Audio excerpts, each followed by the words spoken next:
Hi everybody. Great turnout yet again, absolutely fabulous. Look around you folks.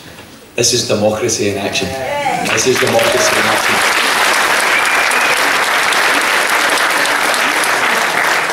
A couple of wee points that's worth making just by way of introduction. I was speaking to a radio journalist just before I came in tonight, and he informed me that the voter registration figures for the referendum have now been concluded, and that some 98% of Scotland have registered.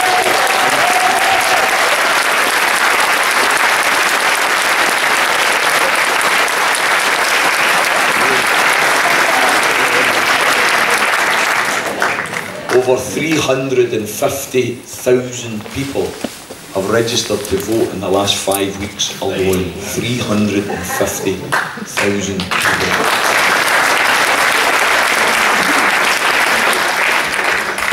Brothers and sisters, I believe that the overwhelming majority of those who have been queuing up to register to vote for the first time are going to be voting yes.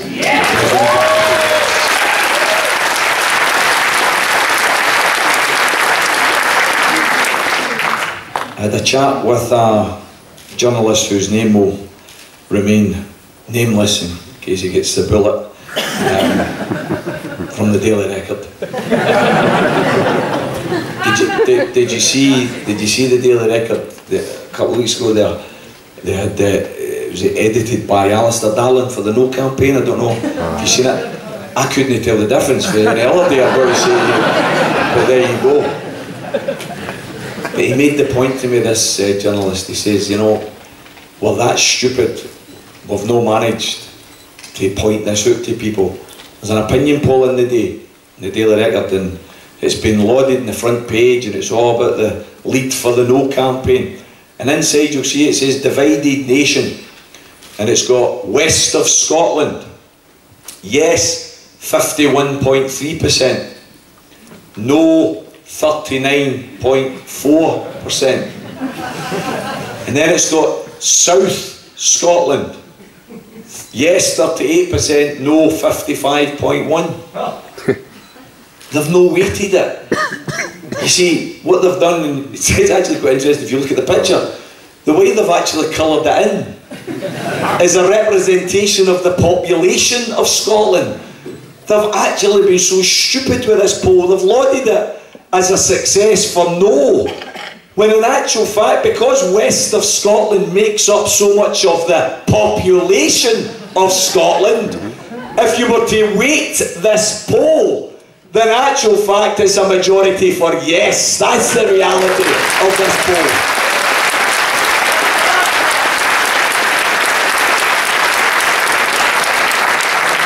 They're becoming so panicky, brothers and sisters, they can't even get their scare stories right. You know, I've had a great pleasure of touring Scotland over this last 7-8 months. It's been absolutely fabulous. This is the 106th meeting I've had the pleasure of addressing on the question of independence. And I've had the pleasure of meeting people from all walks of life. I was away down in Annan, in the south of Scotland, last night at a packed hall, standing room only. When we were up in Helmsdale, I sometimes wish that I checked where places were before I actually said, aye, alright, I'll come and speak. I didn't know where Helmsdale was when I got asked. Funny, it was 70 miles north of bloody Inverness, but there you go. Been away across in the Lothians area, in Dunbar, Pennycook, all over the place. It's been absolutely fabulous. Up in Dundee and Aberdeen last week, we had overflow meetings. We had to have meetings out in the street because the venues couldn't hold the crowds. Brothers and sisters, that doesn't happen normally. It's happening because a nation has been awakened. The consciousness of Scotland has been awakened.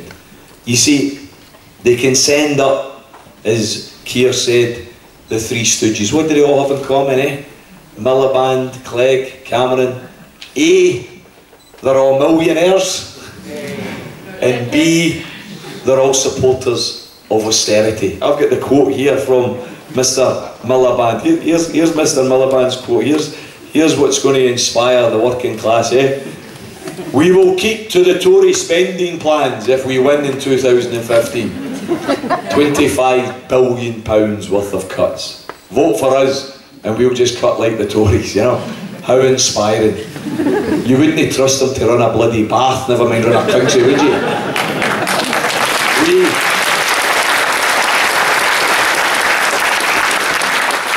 We have these three stooges, these three millionaires coming to Scotland in a panic measure because they've now realised that all of those years of taking us for granted, all of those years of abusing us, all of those years of ignoring us, all of those years of giving the rich and the privileged tax cuts, tax breaks. Oh, sorry, Mr. Barlow, if you don't want to pay your tax, no problem, we'll still give you a knighthood.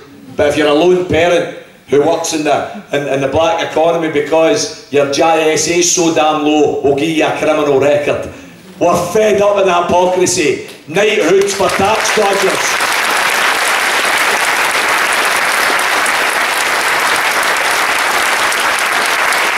We're fed up with the hypocrisy. Knighthoods for the tax dodgers, criminal records for people on the dole who are trying to make ends meet.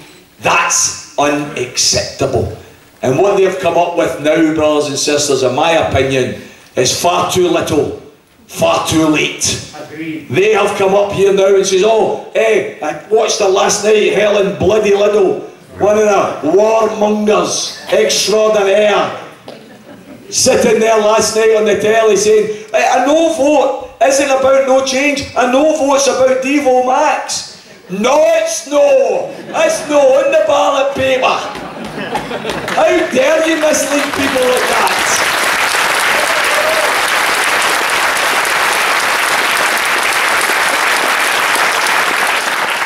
And this referendum, according to that Bitter Together Brigade, it's all about the Nats. It's all about salmon. It's all about the SNP. Brothers and sisters, next Thursday, over 2 million people are going to vote yes. The SNP membership is less than 25,000. Less than 25,000.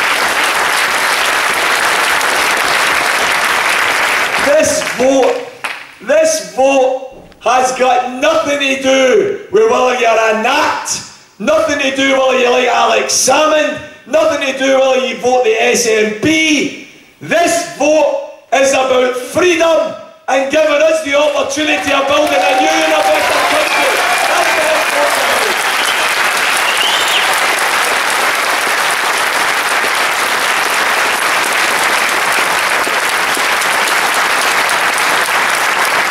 This vote is about freeing ourselves from a corrupt, moribund Westminster political system that rewards the millionaires and the privileges of the rich, but kicks the boot in to the working class and the poor and the disabled. That's what it's about.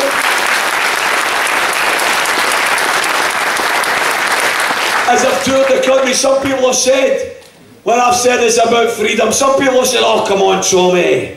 Come on, son, you've been playing the bloody Braveheart CD too many times in the war. Where's the claymore? Where's the kilt?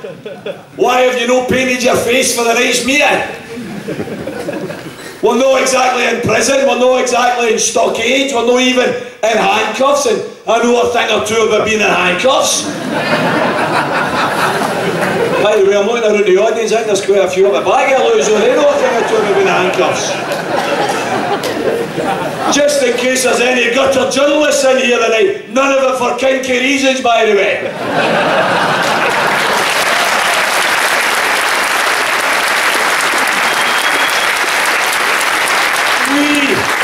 We may not be in literal handcuffs, brothers and sisters, but we're in political handcuffs.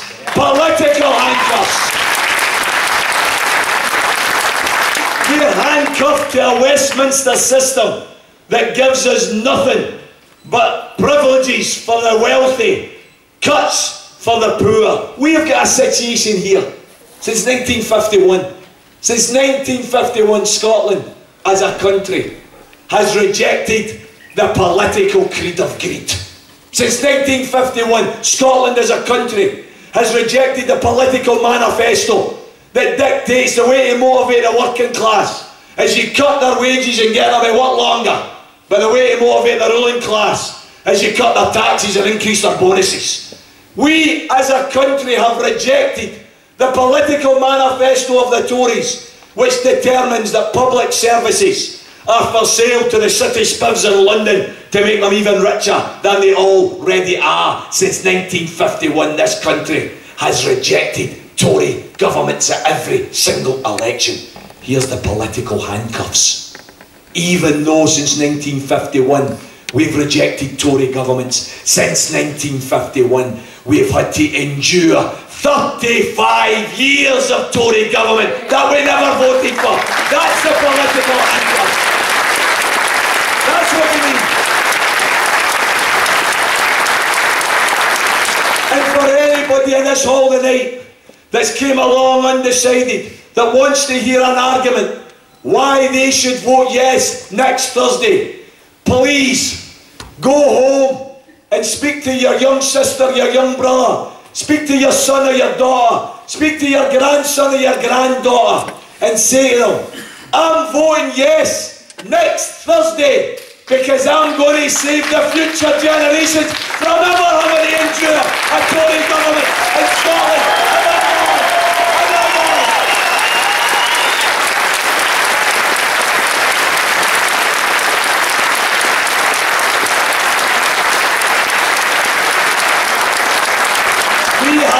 Freedom, brothers and sisters, we have the freedom within our grasp to declare absolutely loudly and proudly that there will never be another elected Tory government in Scotland in an independent country. That's the reality of independence. Of course, that's not the only freedom we've got. We've got the freedom, brothers and sisters, to declare loud and clear that see the public services that we value, see the things that we think are important in life, the things that Thatcher didn't care about. We never voted for her. She told us there was no such thing as society, just a collection of individuals, no such thing as society. We begged to differ. We said, yes, there is such a thing as society. Society is where you look after the elderly. Society is where you look after the children. Society is where you care and look after the disabled. Society is about working class people looking after each other. And we believe there is such a thing as society.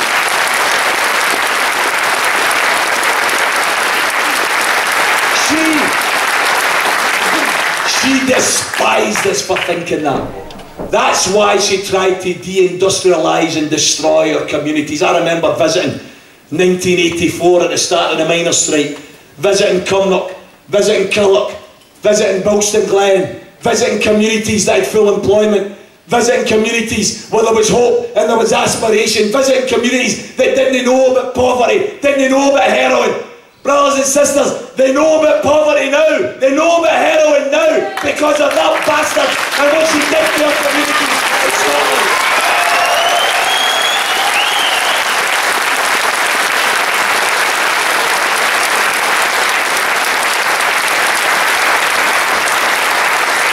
And we never voted for her, but we still got 18 years of her government. And now we've got the spawn of Thatcher. The spawn of Thatcher. In the shape of that rich Etonian. He couldn't spell struggle, never mind recognise struggle. This is a man who's presided over a cabinet of 29 members. 23 out of 29 personal millionaires. 23 or 29, 80% of the government, personal millionaires. Society as a whole, 0.7% of society as a whole, millionaires. 80% of the government. How unrepresentative is that? These are the people who sat last April. This bunch of political cretins sat last April pontificating about the cuts and austerity because we're all in it together, don't we know? We're all in it together. The bankers and the politicians got us into the mess, but we're all in it together. They sat last April in their cabinet meeting. How can we implement more cuts? How can we cut welfare? How can we cut more public services? Oh, here's a good wee idea. I've only got 14 rooms in my stately home. But do you know what these pesky working class folk are doing? Living in council houses and housing association homes. They're claiming housing benefit just because their wages are too low. They can't afford their rents. But do you know what they're doing? They're giving their kids separate bedrooms.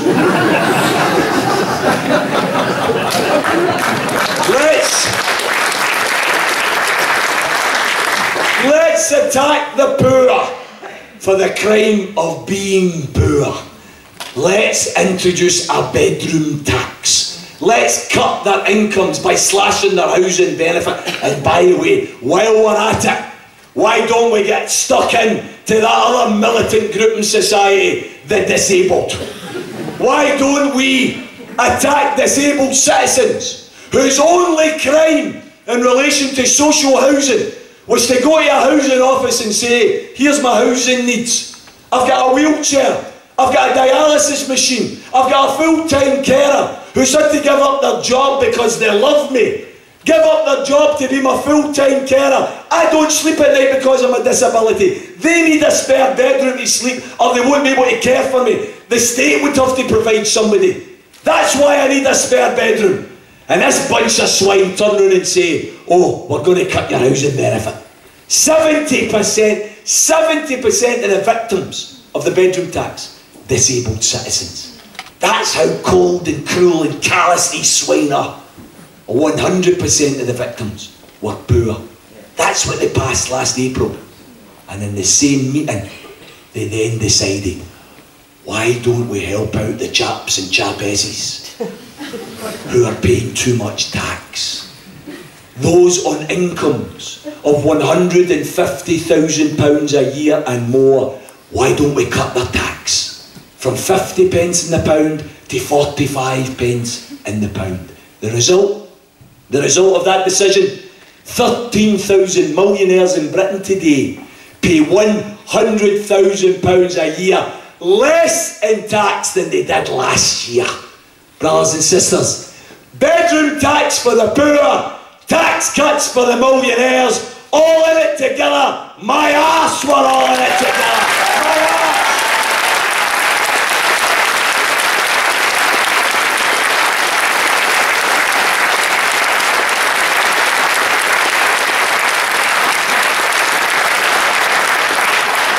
What we have is clearly government of the rich, by the rich, for the rich. That's what we have. And we never voted for it here in Scotland. But it was foisted upon us. Brothers and sisters, we have the chance next Thursday to say to that privileged minority, you can use all your media the way you have done. Abused this campaign by using the BBC and all the newspapers. Of the 39 newspapers bought and sold here in Scotland, one supports independence. And we live in a democracy. We live in a democracy.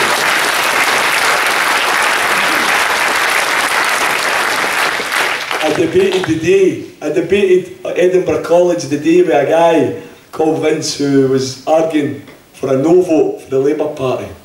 And he tried to say, oh, Tommy's got to watch because he's got millionaires backing the Yes campaign. And he talked about Jim McCall, he talked about that racist bigot, Brian Souter.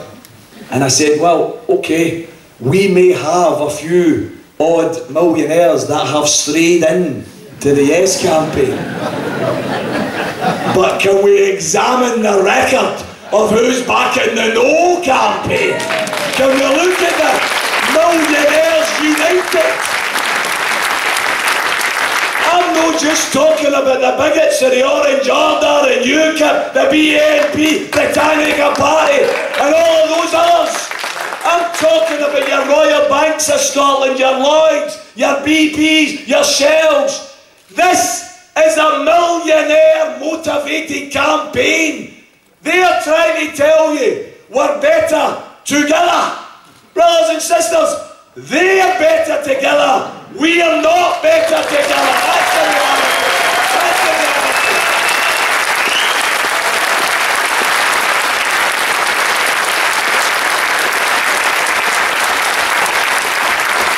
We have to say loud and clear at meetings like this, brothers and sisters. Next Thursday isn't about the millionaires. Next Thursday is about the millions. That's what it's about next Thursday.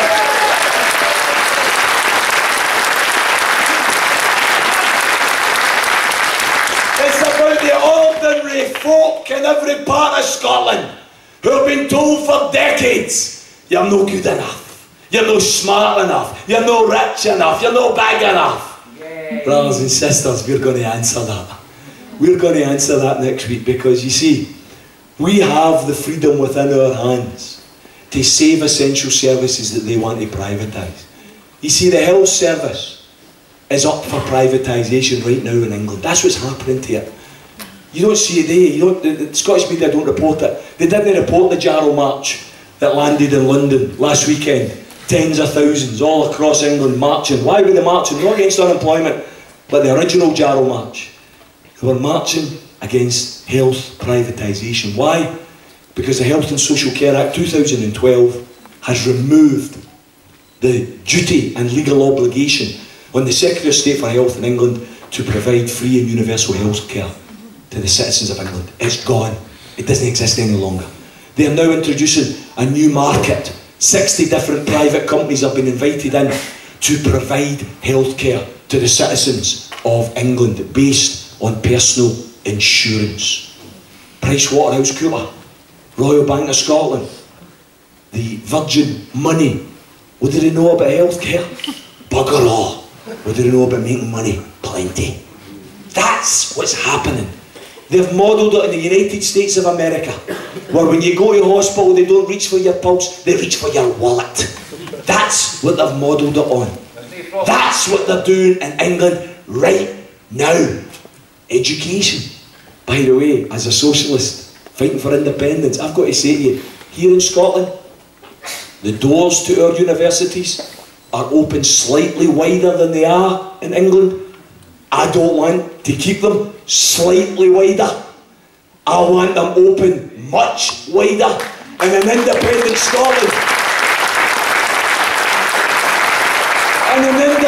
Scotland, brothers and sisters, we've got to fight to ensure that every young person who goes to an FE college or a university gets a living grant to study at university or college. That's what we want.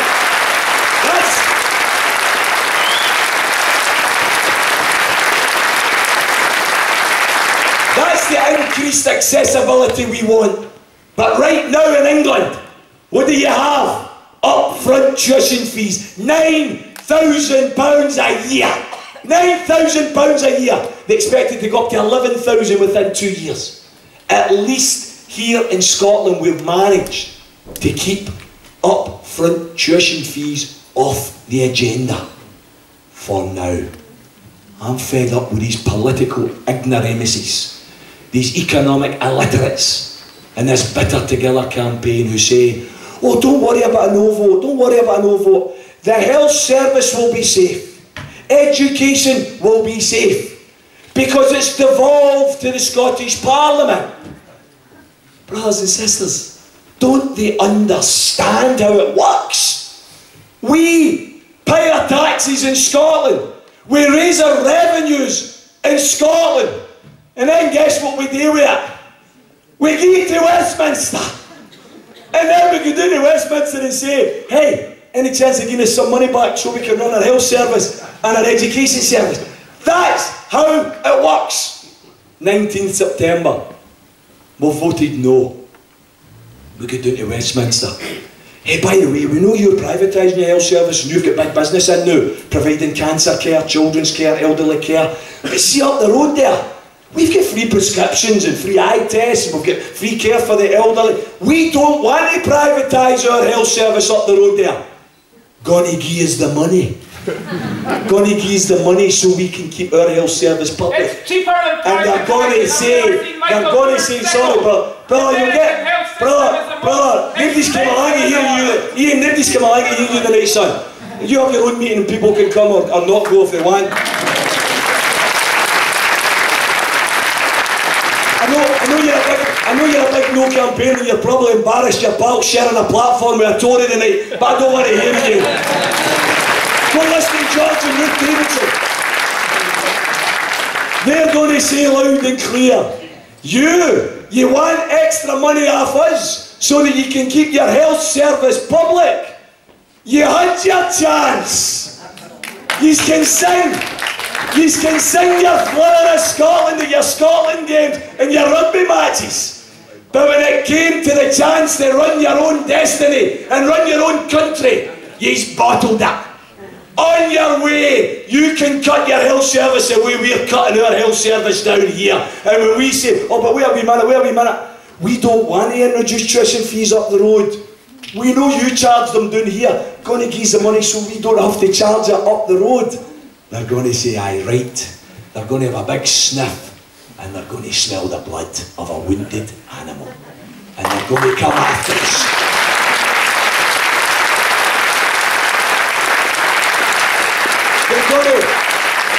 They're going to come after our public services. They're going to come after our jobs. And see if you don't believe me. Here's a wee report for a union which is no supporter of the Yes campaign. Unison Scotland, public sector union. Read the report they produced in May. It's called The Cuts Don't Work. They tell you in this that of the cuts already announced by the condemned government, only 40%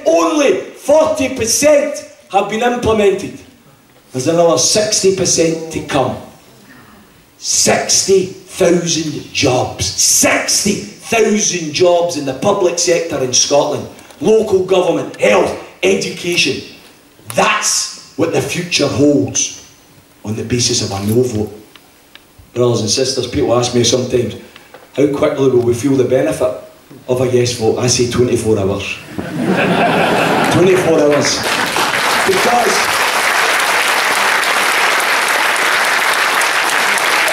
Because when we vote yes on the 19th of September, we're going to be going to Holyrood and we're going to say loud and clear, we now have a mandate to stop any more austerity cuts, no more job losses, no more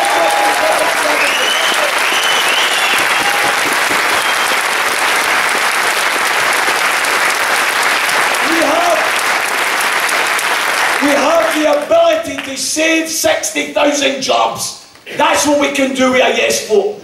And by the way, we say loud and clear to our brothers and sisters in England, we are not abandoning the English working class. On the contrary, we're leading the English working class. That's what we're doing.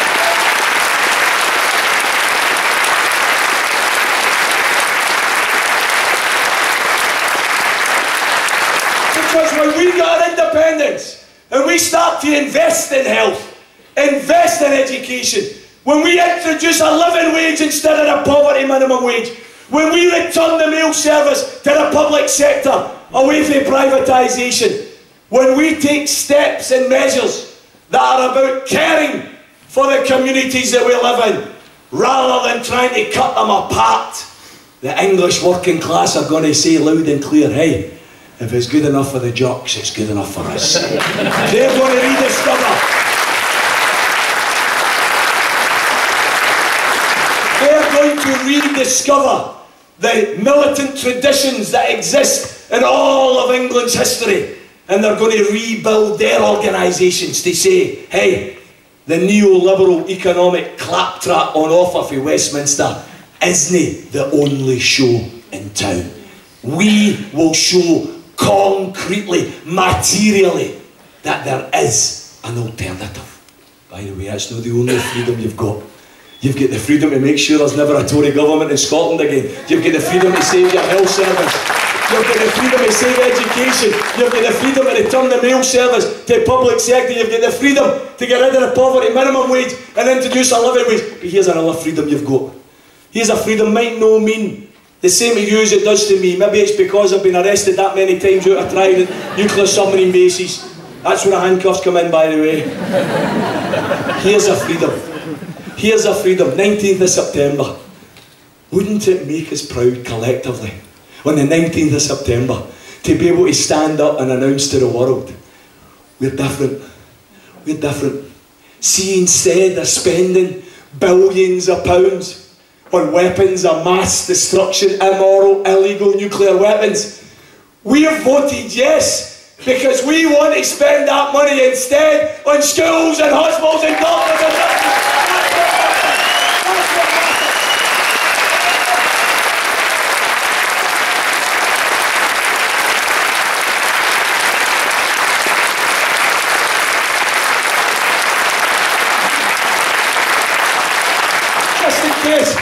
Just in case there's anybody in there thinks, oh, but Tommy, should we not keep our nuclear weapons?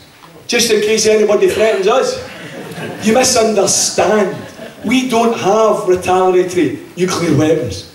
We've got first strike nuclear weapons. See, if we don't intend to obliterate part of the world, why the hell would we keep nuclear weapons, brothers and sisters? Why?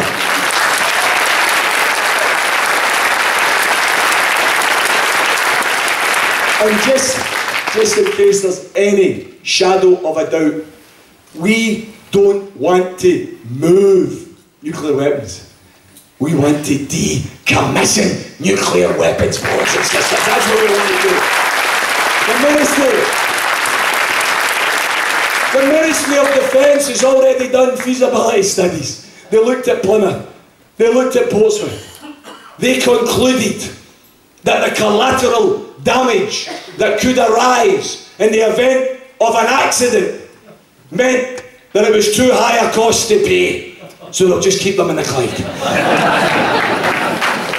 The expendables, that's what they call us. There may be a gap, there may be a time gap between us expelling nuclear weapons from our shores and them actually being decommissioned. Where are we going to put them? I've got an idea. There's a big river down in London called the River Thames, and it's got a big house on it called the Houses of Parliament. Let's move the nuclear Trident fleet right outside the Houses of Parliament and see how quick.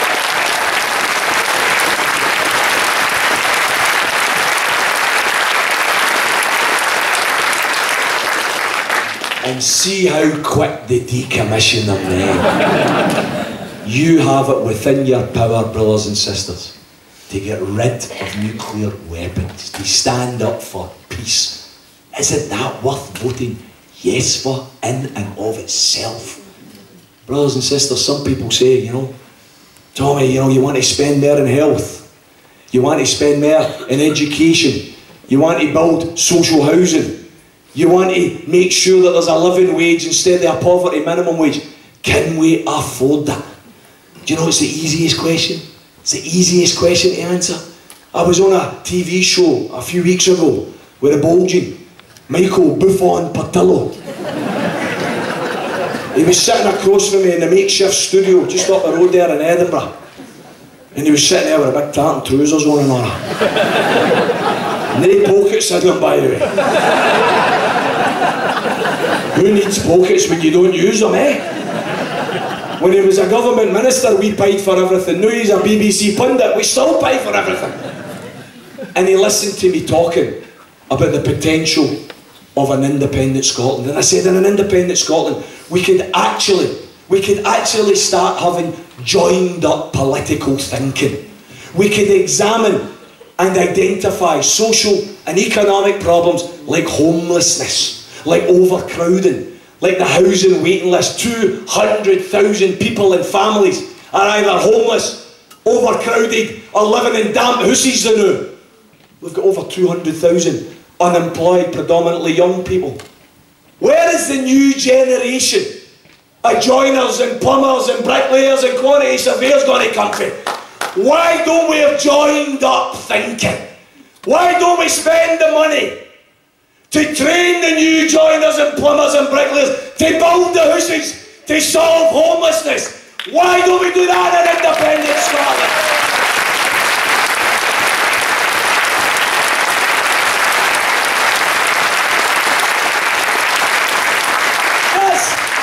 That's the possibility exists. It's no rocket science. It's simple economics. And the Bulgarian listened. And he looked in his nose, it was quite a considerable nose, and his patronising tone, he said, Mr. Sheridan, you know, Mr. Sheridan doesn't understand.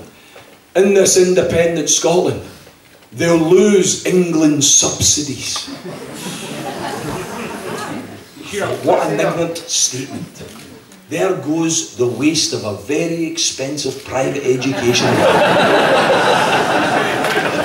Brothers and sisters, see if you forget everything else tonight, please remember this. Please remember this. In the last 33 years in a row, 33 years in a row, this country, Scotland, has paid more money in tax and revenue into the Westminster pot than we've got back from the Westminster pot. That's the reality.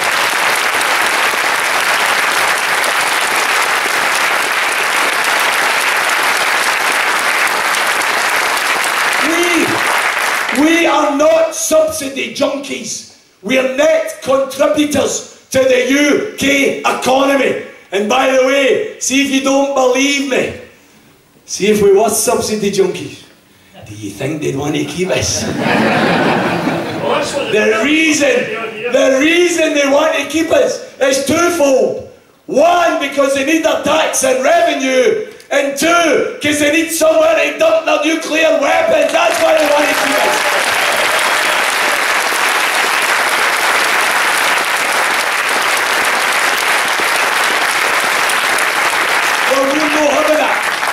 We're not having it any longer. In the last 5 years alone, 5 years alone, if Scotland had kept its tax and revenue and spent it in public services, we would have been spending an extra £8.3 billion, 8,300 million extra in public services, £1.65 billion extra every year in the last 5 years alone. Brothers and sisters, in an independent Scotland, I don't want us debating where to cut first. I want us to debate where to invest first. That's what we're going to do in an independent Scotland.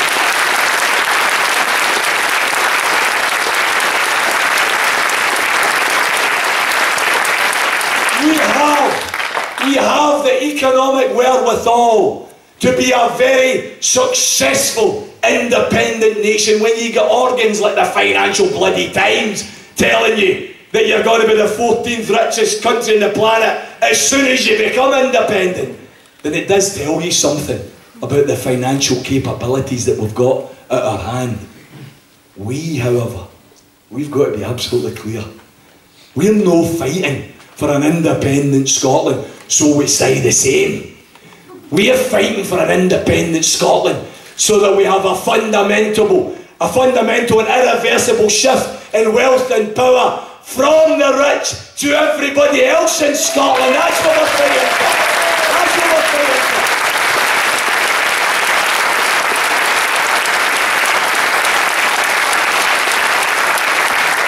And to those who show an absolutely disgusting poverty of ambition, those who say, oh but Tommy, the things you're talking about, they're not up for grabs at the referendum. Brothers and sisters, the referendum isn't about political parties, isn't about political manifestos, isn't about politicians. The referendum is about you having the right to determine who runs your country in the future. That's what it's about.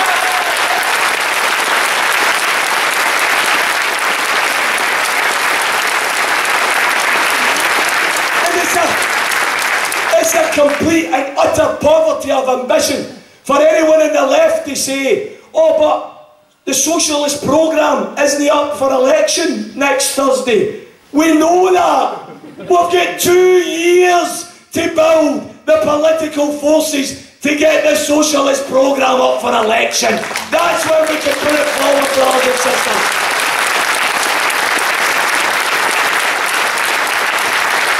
But if we don't get independence, it doesn't matter how many socialist programmes you've got, we're not going to win. We have the chance here. We have the chance. We have it within our hands. You know, I hear some of the knockers, you know, they say, oh, but the oil's running out, you know. You're all going to get put in the mortar anyway, you'll get jobbed, you know, you get put in the mortar at the boss's office, eh? Boss wants to speak to you. Oh, you're worried, aren't you? Oh God, what's happened? They've caught you stealing the pencils, oh you bugger. You saw everybody taking else the toilet roll saying you thought it was alright, you take them and all. The boss sits you down, got bad news for you. Oh, what is it? I can only guarantee your job for the next 40 years. Honestly. Help my Bob! Panic stations! The oil's running out in 40 years! Oh no, what are we going to do? I tell you what we're going to do. We're going to invest it in first-class public services. We're going to develop funds that are available to make sure that we're never bankrupt again the way the UK economy is. That's what we're going to do.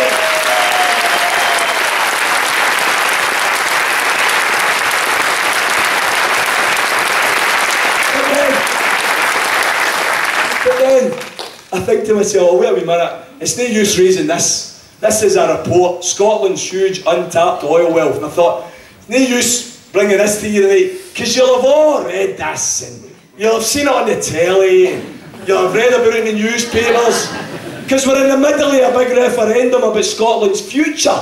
And this is about oil reserves in Scotland. You're sure you've seen this somewhere, eh? Oh, wait a minute, Scotland could be sitting on more than double the amount of oil and gas reserves currently predicted. A new independent industry investigation has found. The investigation reveals that the scale of Scotland's untapped frontier west coast or Atlantic margin has been underestimated. Here's what it says. Right. The findings show that the current predictions of extensive untapped reserves of oil and gas could be underestimated by 100%. The West Coast alone could provide oil and gas for at least 100 years with an estimated value of more than £1 trillion. Why have you not read about it? Why have you not heard about it? See, if it had said there was no oil or gas, do you think you'd have heard about it then? That's your biased, distorted media for you, brothers and sisters. That's an independent industry investigation. The experts in the field, 1981, they were instructed in the West Coast to stop exploring. To stop exploring because they didn't want any activity in the West Coast. Why? Because it was in the direct shipping line of Trident. Brothers and sisters, it's an easy solution, isn't it? We get rid of Trident, we extract the oil, £1 trillion of oil.